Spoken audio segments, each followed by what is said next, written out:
আর সেই কারণেই জায়গাটির নামকরণ হয়ে গেছে সাদা পাথর। তারপর ঘটে এক বিস্ময়কর ঘটনা। আমার গত পর্বে দেখিয়েছিলাম ঢাকা থেকে ট্রেনে করে সিলেট শহর এবং সিলেট শহর থেকে কিভাবে ভোলাগঞ্জে আসবেন এবং ভোলাগঞ্জ থেকে ট্রলারে চড়ে সাদা পাথরের মেইন স্পটে আসার অভিজ্ঞতাটা কেমন ছিল। যারা যারা আমার ভোলাগঞ্জ ট্যুরের প্রথম পর্বটি দেখেননি তারা চাইলে প্রথম পর্বটি দেখে তারপর আজকের পর্বে জয়েন করতে পারেন। আশা করছি সকলেই সুস্থ আছেন, ভালো আছেন। মুরব্বীদের দোয়া এবং আপনাদের ভালোবাসায় আমিও ইনশাল্লাহ ভালো আছি। দেখা যাচ্ছে কালো, সাদা, হালকা খয়েরি রঙের পাথর, তবে এখানকার বেশিরভাগ পাথরই সাদা, আর সেই কারণেই জায়গাটির নামকরণ হয়ে গেছে সাদা পাথর।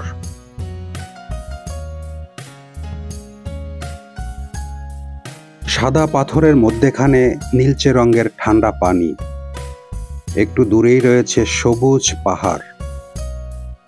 খুবই চমৎকার এবং চোখ জোড়ানো দৃশ্য।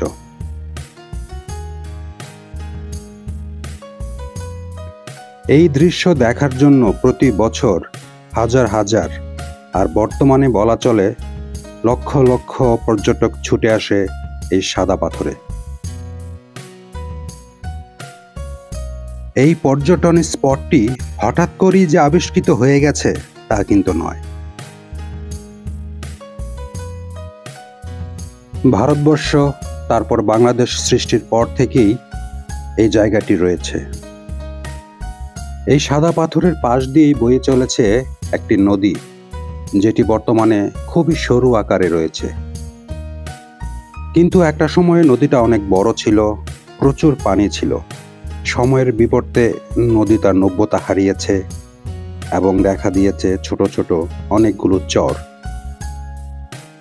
সেই চরের পরেই বা চরের পাশেই ভেসে উঠেছে পাথরের সমারোহ। একটা সময় শুধুমাত্র পাথর ব্যবসায়ীরা বা পাথর ব্যবসার সাথে জড়িত যারা, তারাই এখানে আসতো, কারণ এইখান থেকে প্রচুর পরিমাণে পাথর উত্তোলন করা হতো।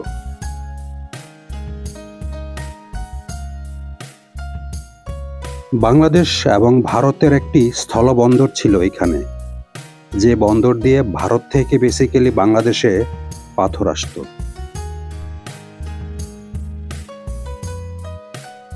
এই বন্দরের কাছেই বাংলাদেশ অংশে পাথরগুলো স্তূপ করে রাখা হতো এবং প্রয়োজন মতো পাথর কাটার মেশিন দিয়ে পাথরগুলো কাটা হতো, যে কারণে এই অঞ্চলের বাতাসে প্রচুর পরিমাণের ধুলা ভেসে বেড়াতো। 2016 সালে বাংলাদেশ এবং ভারত সরকার মিলে এই স্থলবন্দরটি বন্ধ করে দেয়।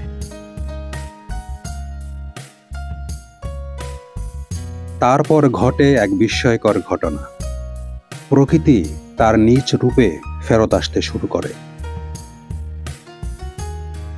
পাহাড়ের গাছেরা ফেরত পায় তাদের সবুজ রং এবং এইখানকার সাদাটে পানি আস্তে আস্তে নীলচে হয়ে উঠতে থাকে। এইখানকার স্থানীয়দের চোখে ভেসে ওঠে এক অপরূপ সৌন্দর্যের সাদা পাথর। স্থলবন্দর বন্ধ হয়ে যাওয়ার পর স্থানীয় অনেক লোক বেকার হয়ে পড়ে। নিজেদের বেকারত্ব ঘোচাতে এবং সাদা পাথরের অপরূপ সৌন্দর্য দেখাতে ভোলাগঞ্জ থেকে অনেক পর্যটক স্থানীয় লোকেরা স্বেচ্ছায় নিয়ে আসে সাদা পাথরের এই মেইন স্পটে। প্রথমে আশেপাশের এলাকার লোক, তারপর সিলেট অঞ্চলের লোক, আস্তে আস্তে সারা বাংলাদেশে ছড়িয়ে পড়ে সাদা পাথরের কথা। আর গত 7-8 বছরে পর্যটকদের পছন্দের তালিকায় সাদা পাথর চলে এসেছে। আর এখন তো বলা যায় সিলেট মানেই সাদা পাথর। সিলেট বেড়াতে এসেছে আর সাদা পাথর দেখে যায়নি, এরকম খুব কমই হয়েছে। পাহাড়ের সবুজে চোখ জুড়িয়ে এবং সাদা পাথরের ঠান্ডা পানিতে গা ভিজিয়ে সারাদিনের জার্নি শেষ করে রওনা হয়েছি আবার সিলেট শহরের উদ্দেশ্যে। জয়নাল ভাইয়ের ট্রলারে করে ভোলাগঞ্জ থেকে সাদা পাথরের এখানে এসেছি। ফেরার সময়ও জয়নাল ভাই তার ট্রলার নিয়ে দাঁড়িয়ে আছে। আমরা রওনা হচ্ছি ভোলাগঞ্জ, তারপর সেইখান থেকে আমাদের সেই সিএনজি নাসিরুল দাঁড়িয়ে আছে, তার সাথে চলে যাব সিলেট শহরে আমাদের হোটেলে। অনেকের মুখেই শুনেছিলাম এবং ইউটিউবেও সাদা পাথরের বিষয়ে অনেক কিছু দেখেছিলাম, তারপরও আসার সময় অতটা এক্সাইটেড ফিল করিনি। কিন্তু যখন সাদা পাথরে সরাসরি আসলাম এবং সচক্ষে দেখলাম, সত্যি অসাধারণ লাগলো। একটা সময় মনে হচ্ছিল পয়সা উসুল। সত্যি আসার সময় যখন খরচ করছিলাম মনের মধ্যে দ্বিধা হচ্ছিল, টাকাগুলো বোধহয় জলে যাবে। কিন্তু আসার পর ফেরার সময় মনে হচ্ছে এত অল্প টাকায় এত অসাধারণ ভ্রমণ আর কোথায় পেতাম। 2 দিনের ট্যুর প্ল্যান করে আমরা সিলেটে এসেছি।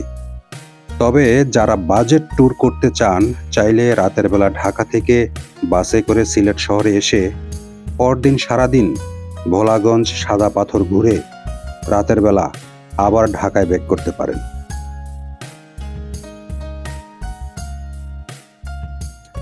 আমার মতো যদি কেউ ফ্যামিলি নিয়ে আসেন, তাদেরকে আমি অবশ্যই বলবো 1 রাত অথবা 2 রাত সিলেটে থেকে যাওয়ার জন্য।